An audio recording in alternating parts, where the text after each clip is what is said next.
Bonjour à tous. À l'occasion des 16 jours d'activisme contre les violences basées sur le genre, je souhaite aborder une forme de violence qu'on a tendance à minimiser alors qu'elle bouleverse des vies en silence. Il s'agit bien de la violence numérique basée sur le genre. Aujourd'hui, nos téléphones et nos réseaux sociaux sont devenus des espaces de rencontres, de travail, d'expression, de divertissement et qu'en sais-je encore.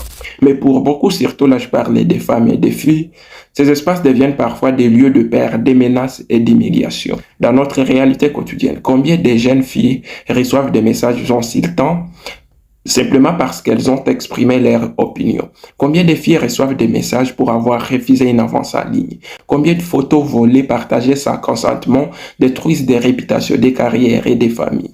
Et souvent, la société regarde ailleurs, comme s'il s'agissait d'un fait normal. La violence numérique n'est pas quelque chose de virtuel. Elle est bien réelle. Elle crée l'isolement, la culpabilité ainsi que de la honte. Elle fait taire des voix qui auraient pu inspirer, transformer ainsi que construire. Elle empêche des filles de participer au débat public, de s'épanouir ainsi que de rêver. Et nous devons le dire très clairement. Harceler en ligne, menacer, espionner, diffuser des contenus intimes sans consentement. Ce sont des violences basées sur les genres et elles sont punissables par la loi. Mais au-delà de ce que disent les textes légaux, il y a une responsabilité commune.